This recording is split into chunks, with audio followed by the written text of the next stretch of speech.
નર્મદાના નેત્રંગમાં દુષ્કર્મનો ભોગ બનેલી બાળકીનું ટૂંકી સારવાર બાદ વડોદરાની હોસ્પિટલમાં નિધન થયું। દુષ્કર્મની આ ઘટનામાં બાળકીના પરિવારે પોલીસ તંત્ર સામે સવાલ ઉઠાવ્યા અને ન્યાયની માંગ કરી હતી। પરિવારે આક્ષેપ લગાવ્યા કે જો અમને પોલીસે સહકાર આપ્યો હોત તો આજે આ બાળકી જીવતી હોત।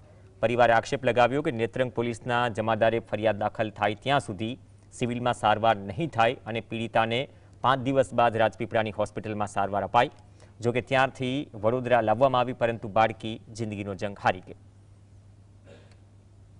એ લોકો સામેવાળા દબાવવા ખરેખર મને દબાવવા માટે માગતા હતા કે કહ્યું તું કયા રસ્તે ઘરે આવશે, તું આવી બધી કહે છે। તો મેં ખુલ્લેઆમમાં કીધું કે મને એમને એમ કીધું, મેં ખુલ્લેઆમમાં જ કીધું મને પૈસાની કોઈ ભૂખ જ નથી, મને ન્યાય જોઈએ છે। ડૉક્ટર સામે કીધું કે મને ન્યાય જોઈએ છે અને તરત જ પછી મેં રાતના 2 વાગ્યા ઘરે પહોંચ્યો અને બીજા દિવસે પાછો 10 વાગ્યા આવી ગયો ને છોકરીને પછી રિફેર કરી મેં રાજપીપળા દવાખાનામાં દાખલ કરી।